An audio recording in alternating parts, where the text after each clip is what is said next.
ब्रह्मांड जिसकी कोई सीमा नहीं है, उसे वैज्ञानिक दो भागों में बांट देते हैं। पहला है ऑब्जर्वर यूनिवर्स, यानी जिसे देखा गया है, और दूसरा है नॉन ऑब्जर्वर यूनिवर्स, यानी वो ब्रह्मांड जिसे आज तक कोई नहीं देख सका है और कभी देख भी नहीं पाएगा। बात करें दृश्य ब्रह्मांड यानी ऑब्जर्वर यूनिवर्स की, तो वो करीब 93 बिलियन लाइट ईयर्स में फैला हुआ है, जिसका अर्थ है कि आज तक हमने जिस ब्रह्मांड को जाना है उस ब्रह्मांड की चौड़ाई ही इतनी है कि इसे पार करने में ही ब्रह्मांड की सबसे तेज चीज लाइट को भी 93 बिलियन साल लग जाएंगे। और इतने सालों में तो जब लाइट ब्रह्मांड के एक छोर से दूसरे छोर की ओर जा रही होगी, तो यूनिवर्स के एक्सपेंशन की वजह से वो कभी भी दूसरे छोर को नहीं पकड़ पाएगी। चलिए अब आगे बढ़ते हैं और समझते हैं इस ब्रह्मांड को एक अलग ही अंदाज में, जो आपको रोमांच से भर देगा। एक बार फिर हम यूनिवर्स की यात्रा लाइट स्पीड से करेंगे। ब्रह्मांड की यात्रा करते हुए अनोखी आकाश गंगाओं, नेबुलास, सबसे खतरनाक तारों और ब्लैक होल्स को देखते हुए गुजरेंगे। तो तैयार हो जाइए एक बार फिर इस अनोखे सफर के लिए, जो आपको पूरा हिलाकर रख देगा। हम सभी जानते हैं कि इस ब्रह्मांड में सबसे तेज स्पीड केवल लाइट की है, जो कि 3 लाख किलोमीटर पर सेकंड है।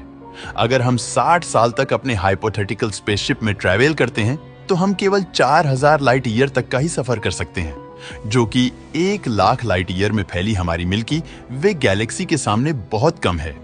तो अगर टाइम डायलेशन का इस्तेमाल करते हुए हम अगर अपनी मिल्की वे गैलेक्सी के दूसरे छोर पर जाएं, तो हमें उसे पार करने में 60,000 लाइट ईयर लगेंगे, पर हमारे स्पेसशिप में केवल 850 साल ही बीतेंगे। इस तरह जब आपके स्पेसशिप में 990 साल बीतेंगे और पृथ्वी पर 70,000 साल बीत जाएंगे, तब आप पहुंचेंगे हमारी मिल्की वे गैलेक्सी की दूसरी सबसे नजदीक Galaxy Sagittarius dwarf elliptical Galaxy में, जो कि पृथ्वी से 70,000 लाइट ईयर दूर है। ये गैलेक्सी 1994 में रेडियो वेव लेंथ की मदद से खोजी गई थी। ये आकार में काफी छोटी गैलेक्सी है और केवल 10,000 लाइट ईयर में फैली हुई है। इसके में तारों के कई ग्रुप्स, जिन्हें ग्लोबल क्लस्टर भी कहते हैं, अपने अंदर समा के रखती है। जब आप अपने हाइपोथेटिकल जनरेशन से यहां गुजरेंगे, तो सूर्य से 8 लाख गुना चमकदार और 153 लाइट ईयर में फैले M54 ग्लोबल क्लस्टर को करीब से निहारते हुए जाएंगे। इसे पार करने में ही आपके 2 साल अपने स्पेसशिप में ही बीत जाएंगे। फिर इसके बाद हम चलेंगे मिल्की वे गैलेक्सी की दूसरी पड़ोसी गैलेक्सी की ओर, जो कि पृथ्वी से 1,63,000 लाइट ईयर दूर है।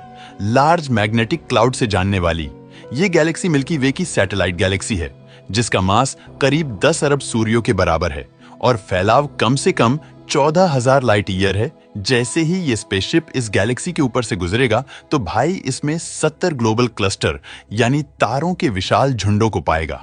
यहां आपको 500 से ज्यादा प्लेनेटरी नेबुला भी मिल सकते हैं, जो एक बड़े रेड जायंट स्टार के कोलैप्स होने के बाद बनते हैं। धूल के इन बादलों को पार करते हुए आप इसी गैलेक्सी में हजारों बड़े तारों और कुछ विशालकाय नेबुलास को देखेंगे। इन्हीं नेबुला में एक नेबुला आपको इसी गैलेक्सी में देखने को मिलेगा, जिसका नाम है टेरुंचुला नेबुला। यह विशालकाय गैस के बादलों का एक भंडार है, जिसमें हजारों तारे और सुपरनोवा ब्लास्ट की बची हुई धूल शामिल है। ये इतना ब्राइट है और इसकी लुमिनोसिटी भी इतनी ज्यादा है कि अगर हमसे 1500 लाइट ईयर दूर होता, तो पृथ्वी पर इतनी रोशनी आती कि जिससे हमारी परछाई भी बनने लगती। इसी से आप समझ सकते हैं कि ये कितना ब्राइट होगा। खैर, इस नेबुला से आगे बढ़ते हुए हम चलेंगे एक ऐसे स्टार की ओर, जो कि इसी गैलेक्सी में बैठकर सभी की चमक को लगभग खत्म कर देता है। R136A1 नाम का ये स्टार हमारे सूर्य से भी 300 गुना भारी है और ये तारा इतना ज्यादा रोशनी फेंकता है कि अगर इसे हम अपने सोलर सिस्टम में सूर्य की जगह रख दें, तो ये सूर्य से 95,000 गुना ज्यादा रोशनी पृथ्वी पर फेंकेगा। ये स्टार केवल 4 सेकंड में ही इतनी एनर्जी रेडिएट करके बाहर फेंक देता है, जितनी हमारे सूर्य को करने में 1 साल का समय लगता है। इसीलिए इसे ब्रह्मांड का सबसे भारी और सबसे चमकदार तारा भी कहा जाता है। अब हम चलते हैं 2 लाख लाइट ईयर दूर एक छोटी सी गैलेक्सी स्मॉल मैग्नेटिक क्लाउड की, और ये गैलेक्सी 7 अरब सूर्य जितना मास अपने अंदर समा के रखती है, और इसमें लाखों तारे हैं जो हमारे सूर्य से भी बड़े हैं।